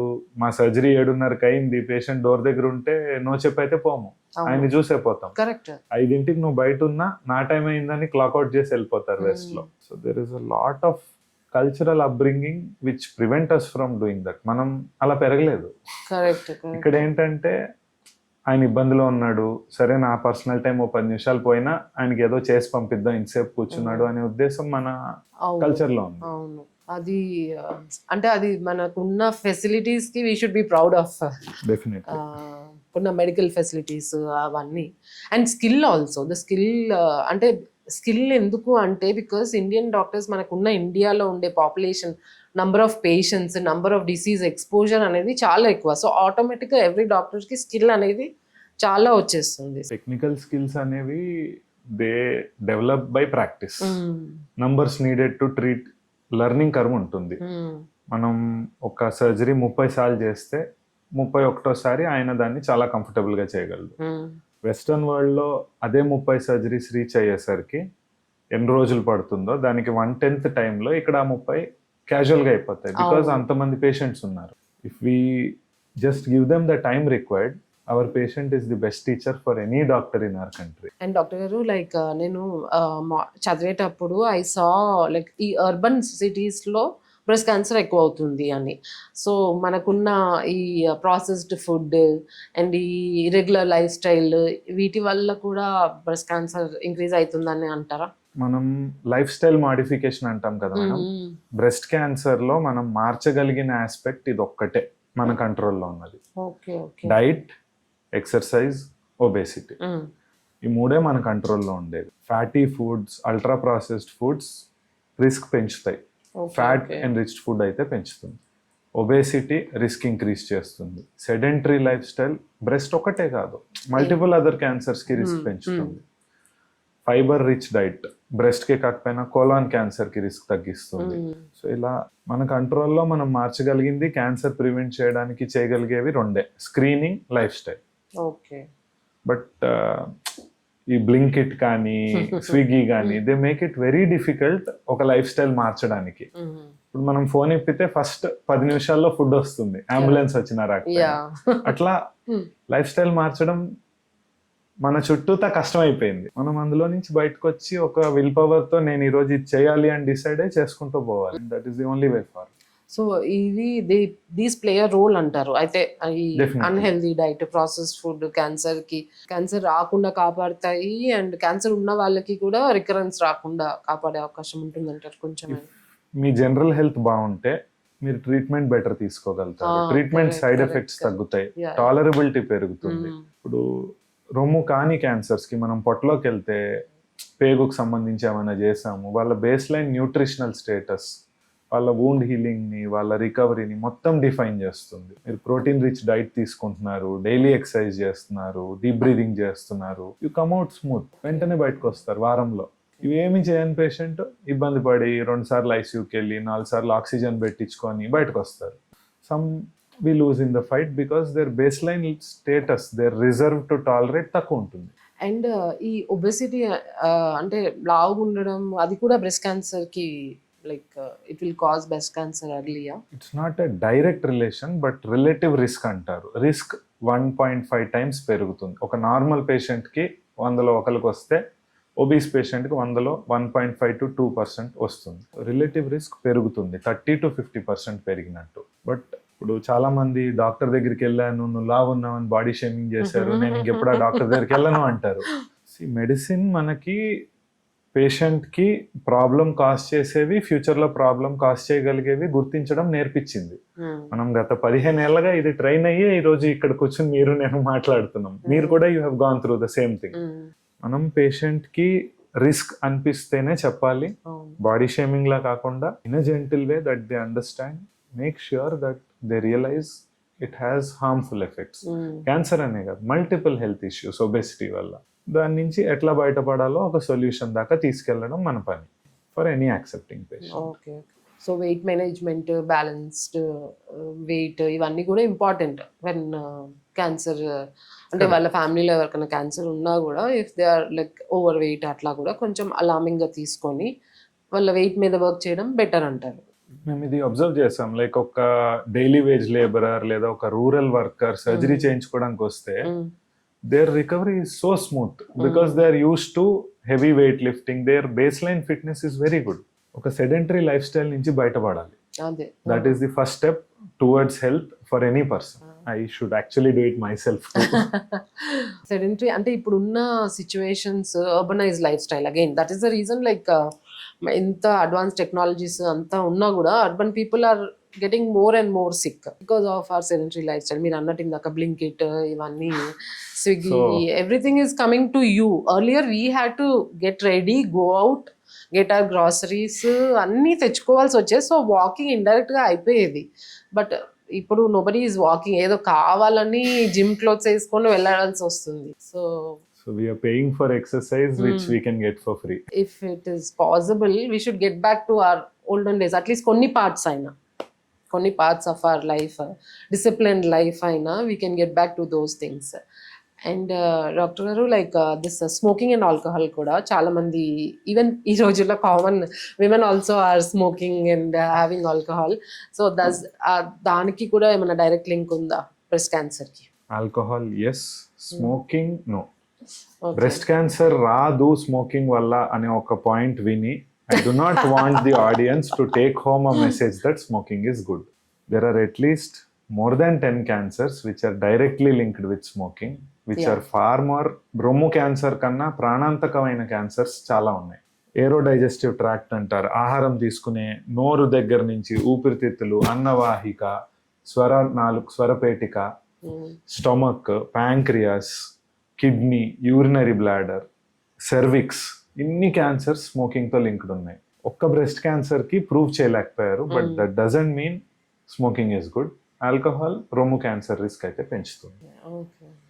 అండ్ డాక్టర్ గారు, లైక్ ఇందాక మీరు జెనెటిక్ టెస్టింగ్ అదంతా అప్పుడు కౌన్సిలింగ్ చేసి పంపిస్తామన్నారు కదా, అలాగే బ్రెస్ట్ క్యాన్సర్ వచ్చిన పేషెంట్కి సపోజ్ ఇఫ్ వాళ్ళకి బ్రెస్ట్ సర్జరీ చేయాలనుకోండి, వాళ్ళకి కూడా మీరు కౌన్సిలింగ్ ఎలా ఇస్తారు? వాళ్ళ ఫ్యామిలీ మెంబర్స్కి కౌన్సిలింగ్ ఇస్తారా?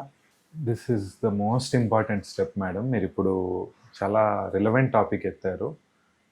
ఒక పేషెంట్ని అట్లా తీసుకొచ్చి రేపు ఆపరేషన్ చేస్తామని చెప్పి ఆపరేషన్ చేసేసి ఎల్లుండి డిశ్చార్జ్ చేయడం is not at all the treatment.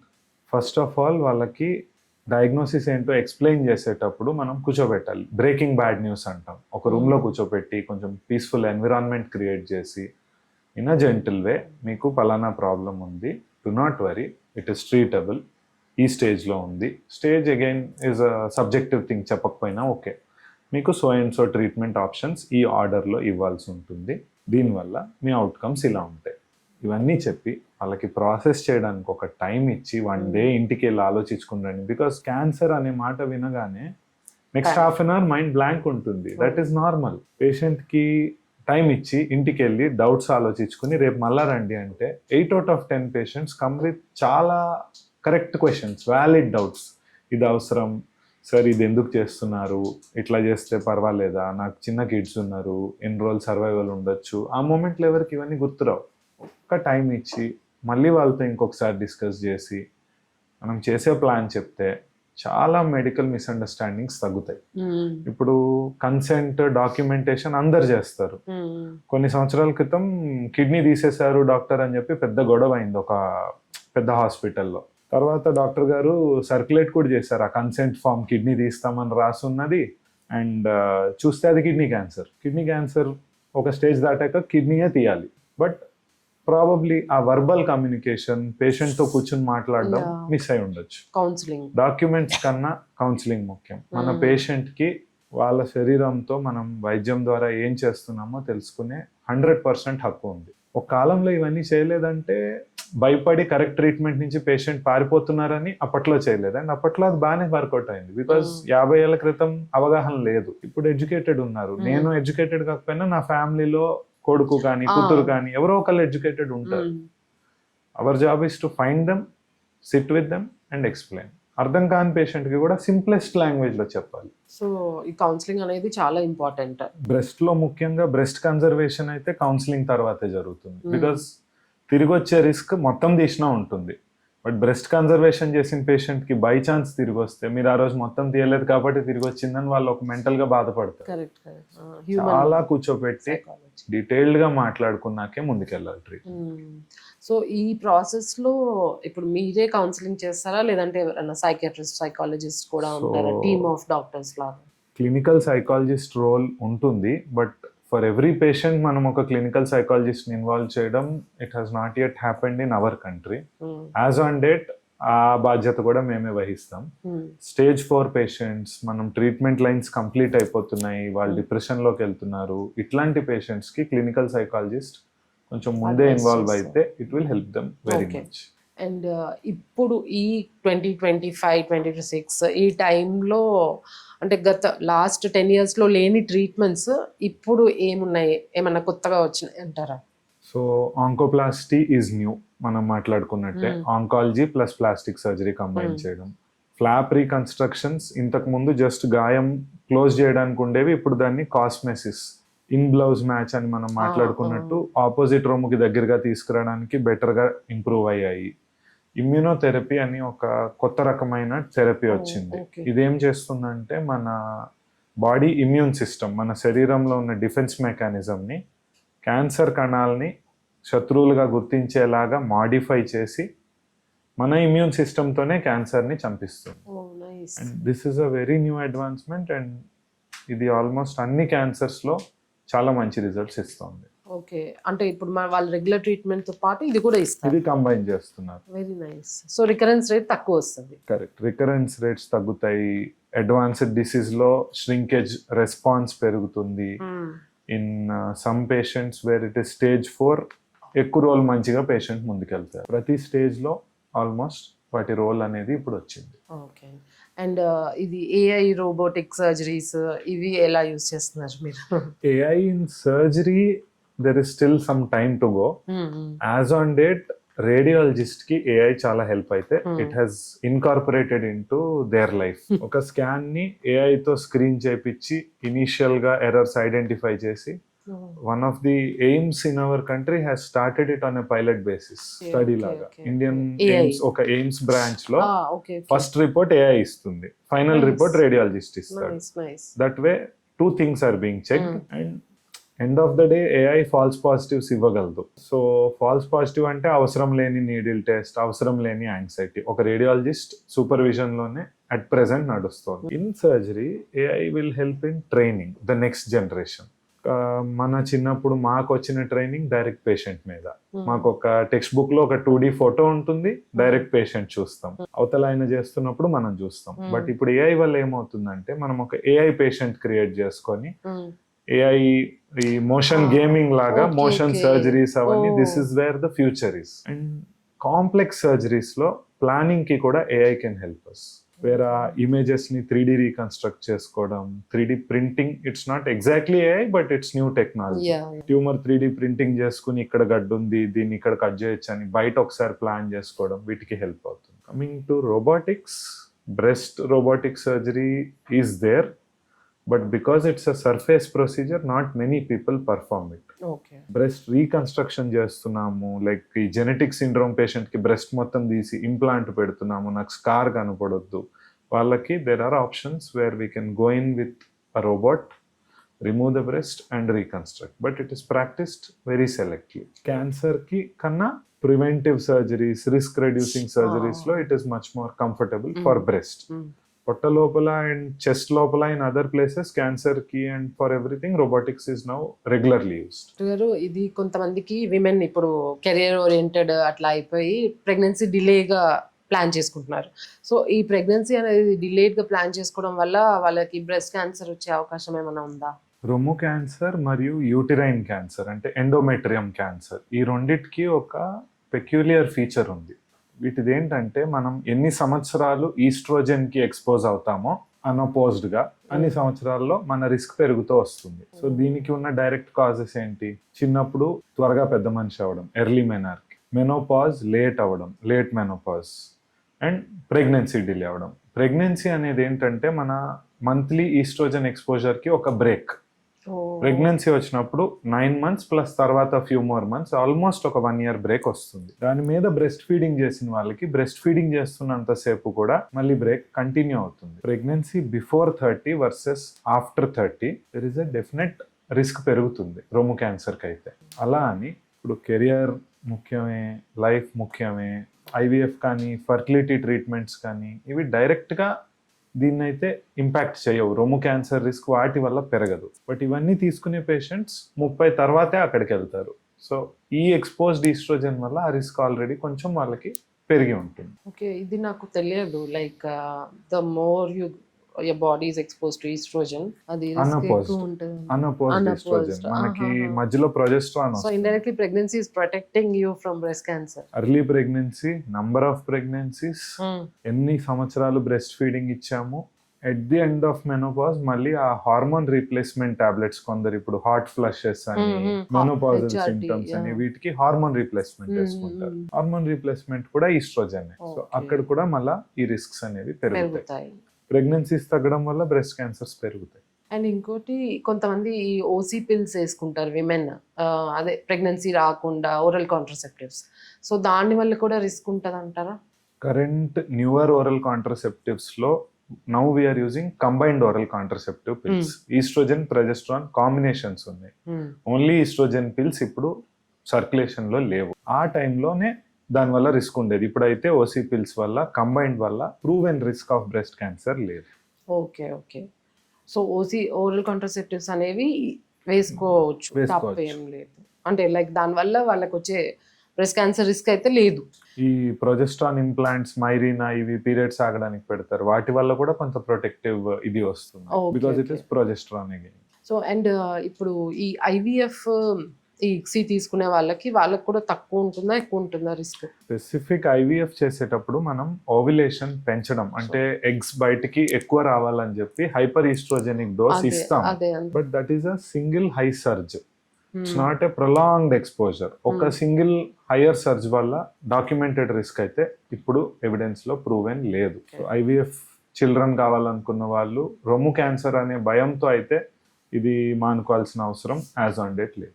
Only 1-2 months they will be expose to high estrogen and progesterone during that IVF treatment అంతే. ఓన్లీ. తర్వాత మళ్ళీ ఆ ప్రెగ్నెన్సీ టైంలో డౌన్ It comes అయిపోతుంది down. కాబట్టి భయం లేదు. వాళ్ళకి ఆ 30 దాటాక ప్రెగ్నెన్సీ రాలేదు కాబట్టి they will have a slightly hire risk, but that is not due to IVF. అది ఆల్రెడీ ఉంది. అండ్ డాక్టర్ గారు ఈ సెంటినల్ లింఫ్ నోడ్ బయోప్సీ అంటే ఏంటి ఎగ్జాక్ట్ గా? తెలుగులో సింప్లెస్ట్ టర్మ్స్ లో సెంటినల్ అంటే పాతకాలం ఈ రాజుల కోటలకి ద్వారపాలకులు ఉండేవారు కదా, వాళ్ళనే సెంటినల్ అంటారు. Sentinel is an English word. దాన్ని మనం మెడిసిన్లోకి ఎక్కడ తీసుకొచ్చామంటే ఒక గడ్డ, క్యాన్సర్ గడ్డ శరీరంలో వేరే చోట్లకు పాకే ముందు ఈ సెంటినల్ నోడ్ అంటే ఆ గడ్డ నుంచి డ్రైనేజ్ లో ఫస్ట్ వెళ్ళే కొవ్వుగడ్డ ఏదైతే ఉందో అక్కడికి వెళ్లకుండా శరీరంలో మిగతా చోట్లకి వెళ్ళే అవకాశం తక్కువ అనేది కాన్సెప్ట్. సో రొమ్ములో క్యాన్సర్ ఉంటే చంకలో కొవ్వుగడ్డలకి స్ప్రెడ్ అయ్యే ఛాన్స్ ఉంటుంది. దానికి చంకలో కొవ్వుగడ్డలకి మనం సర్జరీ చేయాలి. ఇక్కడ ఛాతీ దగ్గర కూడా కొన్ని కొవ్వుగడ్డలకి వెళ్ళొచ్చు, బట్ ఇక్కడ యూజువల్గా సర్జరీ అయితే చేయం, బట్ స్కాన్లో చెక్ చేసుకుంటాం. సో ఈ సెంటినల్ లింఫ్ నోడ్ బయాప్సీ వల్ల అడ్వాంటేజ్ ఏంటి అంటే we are trying to do lesser and lesser surgery nowadays. కుదిరినంత తక్కువ ఆపరేషన్ వల్ల పేషెంట్కి ట్రామా జరగాలి. కొవ్వుగడ్డలు మొత్తం తీసేస్తే చేతి నుంచి వచ్చే డ్రైనేజ్, రొమ్ము నుంచి వచ్చే డ్రైనేజ్ ఈ చంకకి కామన్. సో చెయ్య బోధకాలు, ఫైలేరియాసిస్ లాగా చెయ్య వాపు వస్తుంది. దీన్ని లింఫెడిమా అంటాం. మొత్తం లింఫ్ నోడ్స్ తీసేస్తే చెయ్య వాపు వచ్చే రిస్క్ చాలా ఎక్కువ. ఈ కాంప్లికేషన్తో పేషెంట్కి కొంచెం ప్రోగ్నోసిస్ అంటే మంచిగా ఉండే అవకాశం కూడా ఎక్కువ కాబట్టి 10 సంవత్సరాలు ఇట్లా చెయ్య వాపుతో సఫర్ అవుతారు. కొందరైతే ఇట్లా లింప్ పడిపోతుంది ఆ వెయిట్కి. సెకండ్లీ చేతిలో వేరే సార్కోమా క్యాన్సర్స్ వచ్చే రిస్క్ కూడా దీనివల్ల పెరుగుతుంది లింఫెడిమా వస్తే. ఇవన్నీ రెడ్యూస్ చేయడానికి, వ్యాధి వెళ్ళిందా లేదా తెలుసుకోవడానికి ప్రెసిషన్గా ది ఫస్ట్ నోడ్ ఏంటి అని తెలుసుకోవడంలో ఉన్న new technique sentinel lymph node biopsy. మనం గడ్డ దగ్గర ఒక చిన్న ఇంజెక్షన్ ఇచ్చి ఆ డైని ఎటెళ్తుందో చంకలో ట్రేస్ చేసి ఆ ఫస్ట్ ఉన్న కొవ్వుగడ్డను మాత్రం తీసి అదే టైం పేషెంట్ అదే అనస్థీషియాలో ఉండగా ల్యాబ్కి పంపిస్తాం.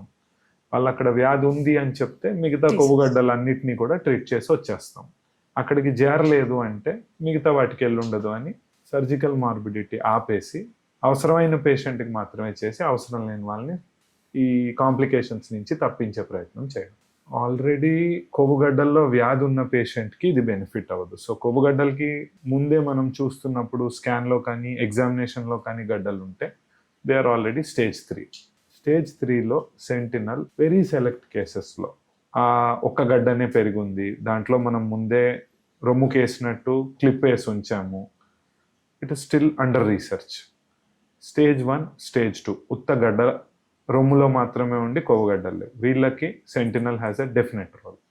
Stage 3 we're researching, we're trying to post chemo ఇచ్చాక బాగా రెస్పాన్స్ వచ్చిన పేషెంట్స్కి బెనిఫిట్ ఉంది, వాళ్ళకు కూడా సెంటినల్ చేసి టార్గెటెడ్ యాక్సిలరీ డిసెక్షన్ అంటాం. ఇంకా దాన్ని ప్యూర్ సెంటినల్ అన్నాం.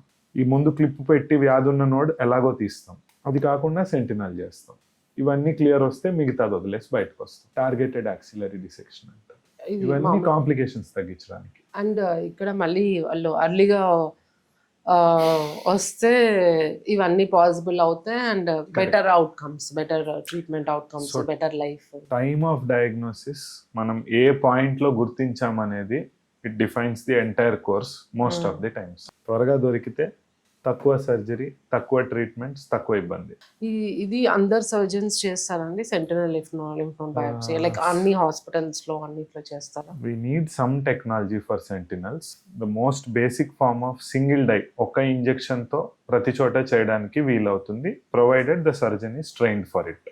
Dual dye, triple dye additional techniques ఉంటాయి. టెక్నీషియం కానీ ఐసీజీ కానీ మిథిలిన్ బ్లూ కానీ డైస్, ఈ 2 డైస్ మాత్రం యూ నీడ్ స్పెషల్ ఎక్విప్మెంట్. అది అవైలబుల్ ఉన్న చోట్ల మాత్రమే అవుతుంది. ఉంటాయి. All age group women are all node negative patients, చంకలో కొవ్వుగడ్డ లేకపోతే irrespective of age you are eligible and you should be offered sentinel. మొత్తం clean చేసేస్తామమ్మా is gone.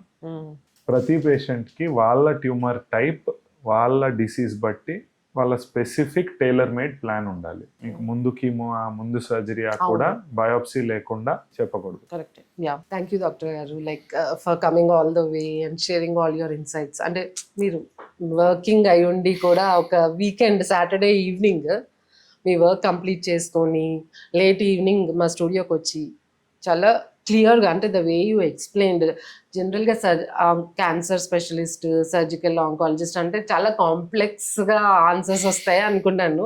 But you explain it very simple terms, అందరికీ ఈజీగా అర్థమయ్యేలాగా చక్కగా explain చేశారు. Although it's a very complex topic, complex disease, breast cancer, cancers అనేవి చాలా complex కదా. So thank you so much అండి. Your work is very commendable, ma'am. Spreading knowledge comes much before any form of దానం. మీరు ఒకరికి education ఇస్తే వాడు ఇంకొక 10 మందికి చెప్తాడు. వాళ్ళు ఎవరో ఒక పేషెంట్కి ఏదో ఒక రోజు క్యాన్సర్ రాకుండా హెల్ప్ చేస్తారు. మేము ఒక ఇండివిజువల్ పేషెంట్ ట్రీట్ చేస్తూ వాళ్ళకి ఎంత బెనిఫిట్ చేస్తున్నామో, మీరు to a broad community you are doing 10 to 100 times more benefit by making the correct knowledge reach the correct population. Thank you. చూసారు కదా డాక్టర్ గారు చెప్పినట్టు, మీకు బ్రెస్ట్ క్యాన్సర్ అనేది ఉందా లేదా అనే కన్ఫ్యూజన్స్ అట్లాంటివి ఏమైనా ఉన్నా, మీ ఇంట్లో ఎవరికైనా క్యాన్సర్ ఉన్నా, బ్రెస్ట్ క్యాన్సర్ ఉన్నా, లేకపోయినా కూడా రెగ్యులర్గా డాక్టర్స్ దగ్గరికి వెళ్ళి చెకప్స్ రెగ్యులర్గా చేయించుకున్నట్లయితే మనం ఎంత అర్లీగా డయాగ్నోస్ చేస్తే అంత మంచి ట్రీట్మెంట్స్ ఇప్పుడు ఉన్నాయి. సో ఫ్రీక్వెంట్ డాక్టర్ విజిట్స్ అనేవి టైం వేస్ట్, మనీ వేస్ట్ అనుకోకుండా రెగ్యులర్ చెకప్స్ మీరు మీ ఫ్యామిలీ మెంబర్స్ అందరూ చేయండి. ఈ ఎపిసోడ్ కనుక మీకు చాలా నాలెడ్జ్ ఇచ్చింది, చాలా అవేర్నెస్ ఇచ్చింది అనుకుంటే మీ ఫ్యామిలీ మెంబర్స్కి షేర్ చేయండి. Thank you.